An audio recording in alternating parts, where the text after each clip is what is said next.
Nouvelle semaine d'information sur ESAE TV. Bonsoir, bienvenue. Tout de suite, les principaux titres des informations à développer. L'ancien président Thomas Boniaï est de plus en plus remarquable sur le terrain politique. Ses sorties, qui prennent diverses formes, font objet de commentaires et d'analyses. Vous suivrez dans cette édition le commentaire de la rédaction qui analyse de fond en comble ses sorties.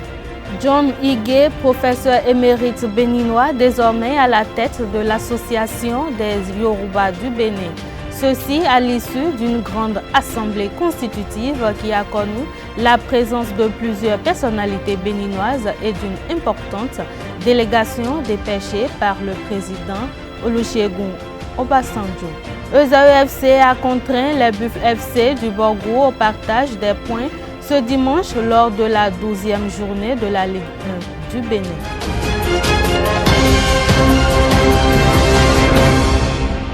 À nouveau, bonsoir. À quelques jours des élections législatives d'avril 2019, l'ancien président Thomas Boniaï est de plus en plus remarquable sur le terrain politique. Ses sorties, qui prennent diverses formes, font objet de commentaires, d'analyses et d'interrogations, surtout avec les propos qu'il tient à l'occasion. Il s'en prend à la gouvernance du président Patrice Talon et trouve que la liberté d'expression et d'opinion est en danger. À cet effet, la rédaction vous propose un commentaire qui analyse de fond en comble ses sorties et leurs opportunités avec les différents discours tenus. Les apparitions publiques de l'ancien président Thomas Boniaï font objet de polémiques et de controverses. Les discours tenus lors de ces différentes sorties, effectués pour diverses raisons, plus ou moins légitimes, et ce à maintes reprises sur le territoire national, suscitent analyses, interrogations et commentaires. Si pour certains, Boniaï est désormais un citoyen ordinaire, l'engouement autour de ses apparitions relève pourtant de l'extraordinaire. En effet, à chacune de ces sorties, l'ancien président de la République draine une foule assez impressionnante telle une caravane politique dans tout son gigantisme, et à ses prises de parole, il ne manque aucune occasion pour tacler son ex-ami Patrice Talon, actuel président de la République du Bénin. Des mesures sociales en passant par la gestion des affaires étatiques, pour échouer aux réformes politiques et institutionnelles, tout est fait de façon hétérodoxe, selon le chantre du changement et de la refondation. Il va jusqu'à affirmer que le compétiteur né fuit la compétition. Un discours politique qui paraît dépourvu de tout pragmatisme et sagesse. En surfant sur les impacts évidents et temporels des réformes du gouvernement Talon, Boniaï verse dans du sentimentalisme comme il en avait l'habitude. Une pathologie comportementale qu'ont toujours déploré certains de ses proches collaborateurs. Le comble est de voir Boniaï vouloir donner des leçons au régime actuel sur la liberté d'expression et d'opinion. Loin d'être amnésique, c'est un secret de polichinelle comment Boniaï œuvrait avec tous les moyens pour avoir à sa solde tous les canaux d'information et de communication afin que ces derniers ne parlent que de lui et de ses actions. Ces organes qui s'y sont opposés, sauf les plus enracinés, n'ont pas pu survivre face à ces manies. Dans la foulée, le Béninois libéré a été abusé avec Éric Tchiakpé et Aboubakar Takou, tous deux contraints à l'exil forcé.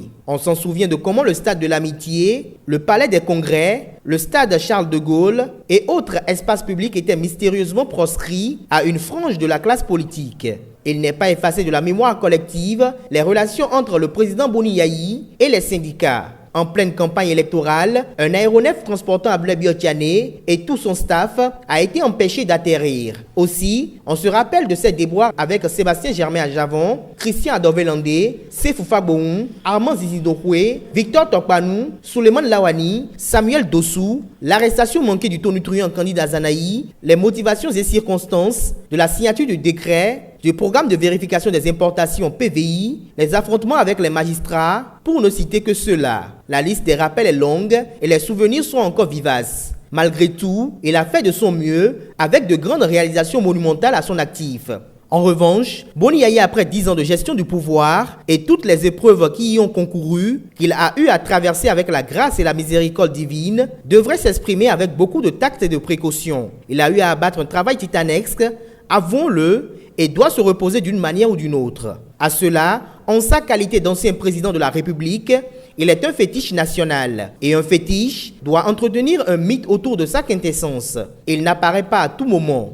Son analyse doit être très objective et conciliatrice. Il n'est pas défendu à un ancien président de continuer à animer la vie politique nationale. Encore moins, il ne lui est pas défendu la conduite de l'opposition. Mais son discours politique devait être référentiel au point de susciter une écoute attentive des gouvernants actuels. Il est un sage et doit demeurer sage. Même dans l'ombre, on peut animer de manière efficace et redoutable une opposition comme cela a été le cas avec le mythe de la télécommande. Cependant, si aujourd'hui Armand Gansé et Luc Setonji Atropo fument le calumet de la paix, rien n'exclut l'hypothèse de voir à l'avenir Thomas Boni Yayi ardent défenseur des actions et idéaux de Patrice Talon, car pour un développement harmonieux, le Bénin n'a pas besoin d'une opposition radicale. En politique, c'est une évidence certaine que les ennemis farouches d'hier peuvent, pour des enjeux et impératifs, s'unir pour affronter d'autres. Boni Yayi doit éviter les effets des liesses populaires qui plongent dans des hallucinations éphémères. Les mêmes qui l'accueillent avec beaucoup d'émotion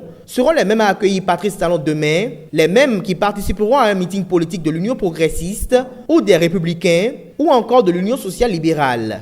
Il ferait mieux de s'adonner à des occupations plus bénéfiques que de passer son temps dans ces plagiats qu'il croit être de haute portée. L'électorat béninois est surprenant et continuera de surprendre. Boni Yayi doit savoir que ce qu'il vit aujourd'hui sera pareil pour Patrice Talon après le pouvoir. C'est une prédestination à tout président de la République de faire objet d'attention et d'attractivité après l'exercice du pouvoir. Aussi, Boni Yayi doit se rappeler du fait que le monde de la politique est obscur avec la possibilité de légaliser l'illégalité et le fait que tous les coups sont permis. Et dès qu'on continue d'être en politique, on doit toujours recevoir des coups politiques. Le buffle de Tchaourou doit éviter les alliances contre nature et ne doit pas diffuser dans l'opinion une addition de colère confuse comme en ont l'habitude la plupart des opposants.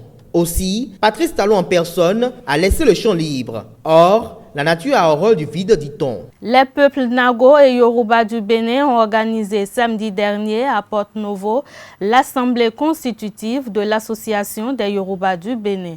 Un creuset politique mis sur les fonds baptismaux pour promouvoir la langue et la culture Yoruba avec pour ambition l'organisation annuelle d'une fête nationale de la culture Oduduwa. Suivons le professeur John Igué à l'issue de la cérémonie d'ouverture. Il est au micro d'Abdelkader Achirou. Le monde d'aujourd'hui est régi par les mouvements identitaires. Bien que nous soyons dans la mondialisation, les gens ne sont pas à l'aise dans ce système planétaire. Pour avoir une petite place là-dedans, les gens s'organisent selon leur culture et leur civilisation. Donc ce que nous faisons ici, c'est pour pouvoir nous mieux organiser, pour mieux participer au mouvement planétaire de la mondialisation et du multilatéralisme. Parce que si tu ne t'organises pas et que tu vas te mêler avec les grands, ils vont te piétiner. Donc c'est ce que nous sommes en train de faire. Ça c'est le premier point ça. Le second point, ça fait près de 60 ans que nous sommes dans la colonisation. Et nous sommes habillés comme nos colonisateurs veulent qu'on s'habille. Et malheureusement, depuis 60 ans, en suivant cette voie, on n'a pas progressé. D'année en année, la pauvreté augmente. D'année en année, le chômage des jeunes augmente. Donc le temps est venu pour que nous-mêmes nous repensions notre destin. Notre destin. Celui qui apporte les habits des autres, il ne sera rien. D'accord? Il ne sera rien.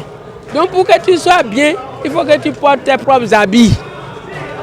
Les Européens nous ont tellement formatés mentalement, que nous ont mis dans l'esprit que nous ne valons rien et nous ne sommes rien. Or, pendant ce temps, à côté de nous ici, des gens se révoltent contre cette domination. L'État de Lagos vient d'annoncer que dans 2020, ils ne parleront plus anglais du tout. Dans l'État de Lagos. Il y a 4 mois, le Brésil vient d'annoncer que sa deuxième langue, c'est le Yoruba. Et nous, Yoruba du Bénin, on va rester insensibles à ces mouvements. Donc la seconde raison de ce que nous faisons ici, c'est de suivre le mouvement mondial en faveur de la promotion et de l'émergence de la civilisation Yoruba. Puis, troisième raison, lui, moi et vous, ma soeur, nos enfants n'habitent plus dans l'ère culturelle. Ils sont à l'étranger, mélangés avec les étrangers. Et ils ne parlent plus du tout la langue Yoruba. Et pourtant, ils portent le nom d'Adimi, le nom d'Ege, le nom d'Ajibola. Mais ils ne peuvent pas parler leur langue. Si on laisse faire comme ça, ils sont perdus à jamais. Les étudiants de l'École supérieure d'administration, d'économie, de journalisme et des métiers de l'audiovisuel ESAE ont une fois encore sacrifié à la tradition du vendredi culturel le vendredi dernier. Retour sur l'ambiance qui a prévalu à ce 8e vendredi culturel du 18 janvier 2019 au sein de l'école ESAE dans les ateliers gospel, musique moderne et danse.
L'artémisia est une plante qui pousse dans toutes les régions et à toutes les périodes de l'année. Facile à adopter, cette plante bio prévient et guérit le paludisme. Cette maladie tropicale constitue un problème de santé publique en Afrique et absorbe des budgets colossaux. Une plante efficace dont la promotion aidera forcément à réduire, voire éradiquer ce fléau. Au Bénin, les producteurs de cette plante s'organisent pour sa production et sa promotion. L'animateur principal de la maison de l'artémisia à Bénin renseigne sur la disponibilité et la vulgarisation de la plante fétiche. Il est au micro de Carles Kitome. L'artémisia, c'est une plante de la famille des Asteraceae. Il existe deux variétés, l'artémisia annua et l'artémisia afra. L'artémisia annua, c'est une variété d'origine chinoise et l'artémisia afra, c'est une variété d'origine africaine. L'artémisia annua, principalement, c'est de cette plante-là que le principe actif qu'on appelle artémisinine est extrait pour pouvoir fabriquer les différents produits dérivés du paludisme tels que l'humatème, artesunate, tout ce que nous connaissons comme produits antipaludéens. Donc c'était déjà connu depuis près de 2001 par les Chinois qui l'utilisaient beaucoup plus pour la lutte contre la fièvre et consorts. Déjà dans l'Afrique de l'Est, Éthiopie et consorts, ça se cultivait aussi, l'artémisia afra beaucoup plus, mais ça s'est déjà développé au cours de ces dernières années également dans les autres pays de l'Afrique de l'Ouest et ça date facilement. La particularité est que l'artémisia afra, c'est une plante pérenne qui peut se cultiver sur 5 ans pratiquement, sur 5 ans, 6 ans. Par contre, l'artémisia annua, c'est une plante annuelle qui a des graines et vous pouvez facilement le cultiver chez vous. Déjà, moi, dès que moi je l'ai découvert grâce à un aîné à moi qui vit en France. C'est lui quand même qui nous a transmis tout le savoir sur son site à Togudo, au Jardin de l'Espoir. Donc déjà nous avons reçu les premières formations. Ensuite nous avons reçu les plants et les semences que nous avons multipliées sur notre site à Lokossa. Et de là, nous avons suivi pratiquement tout le cycle de production et nous l'avons associé avec d'autres légumes afin d'évaluer un peu les effets répulsifs de cette plante-là avec nos légumes locaux. Et le personnel installé sur la ferme, on se traitait avec. Ça nous a permis en fait de voir les effets de cette plante-là. Nous l'avons répandu à d'autres personnes à Lokossa et à certaines personnes qui nous verraient quand quelqu'un souffrait de palu. On lui donnait, il se traitait. Et c'est comme ça que la bonne nouvelle a commencé par se répandre. ESAE FC a contraint les Buffles FC du Borgo au partage des points ce dimanche lors de la 12e journée de la Ligue 1 du Bénin. Réduit à 10 en seconde période, Marcel Dandjinou et ses coéquipiers ont opposé une belle résistance au leader du championnat. Suivons l'entraîneur Richard Biot et son capitaine Marcel Dandjinou à la fin du match. Je ne dirais pas que c'est un sentiment de joie parce qu'on s'était promis de prendre les 3 points. Parce que les Buffles du Borgo, ils ont des joueurs de qualité. Mais notre objectif, c'était de prendre les 3 points coûte et coûte. Mais on n'a pas pu faire, on a pris les 1 point. C'est déjà pas mal. Alors on va continuer à travailler. En deuxième partie, j'ai joué en infériorité numérique. J'aurais pu jouer avec mon effectif et peut-être vous allez voir autre chose. Comme je dis toujours, on va continuer à travailler et aborder les matchs avec beaucoup plus d'envie, beaucoup plus de détermination pour prendre les 3 points. Parce qu'on a commencé, on s'est promis, il n'y a plus de défaites. Donc nous allons bosser dur pour prendre les 3 points chaque match. Ça vient déjà, vous allez constater qu'il y a un changement. Les années que vous avez vues en début de saison, ce n'est pas la même équipe. Là, ça joue. Et vous allez demander en tout cas, à l'équipe en tête, les Buffles, à quelle opposition ils ont eu à faire ce soir. Ça veut dire que ça a commencé par prendre la mayonnaise. Bruno Gudjo, alias Adoula, et José Morino, béninois, et son capitaine Nabil Yarou ont reconnu que ESAE FC les a basculés. Suivez plutôt. ESAE, c'est une équipe que je respecte beaucoup. Ils ont un bon coach qui n'aime pas dégager le ballon, qui aime poser le jeu. Et ils ont de très bons joueurs techniciens Voilà, ils ont su profiter de notre faiblesse pour avoir le match nul, malgré qu'on était à 10 contre 11. En matière de football, c'est comme ça, il y a des hauts, il y a des bas. Donc, nous sommes en train de surmonter notre bas. Voilà, ce n'est pas une défaite pour nous, c'est un point, c'est important. C'est comme ça, il y a les hauts, il y a les bas. Donc c'est notre bas en zone de jeu. Nous allons essayer de mieux se concentrer pour vite rebondir par rapport à l'énergie. Voilà. Ça arrive parce que depuis que le championnat a commencé, c'est le premier match que j'ai vu que Sanza crée un peu de soucis. Nous, on va continuer à travailler et s'y mettre et voir ce qu'on peut corriger dans les jours à venir. Match nul vaut mieux qu'une défaite. Et depuis que le championnat a commencé, c'est la seule équipe qui est invaincue. Et vous devez commencer par là. 2 matchs nuls. Malgré que j'ai fait match nul, je suis toujours premier. Ça arrive. Vous êtes quand même en supériorité numérique. Mais à quelle heure? Ne dis pas ça parce que l'équipe des AE, c'est une équipe qui est en place. Il y a des grands joueurs, des joueurs qui ont joué avec l'équipe nationale et locale junior, cadet, ils sont là. Ils ne sont pas venus pour regarder le public, ils sont venus jouer. Grâce à ce nul, ZAE quitte la zone rouge. Avec 13 points, le club universitaire est désormais 13e ex-aequo au classement. Les Buffles conservent quant à eux leur fauteuil de leader avec 25 points au compteur. Parmi les autres résultats de cette 12e journée, Aspac a ramené un point de son déplacement sur les installations de Panthère de Djougou. Asvo a dominé Soleil 3-0.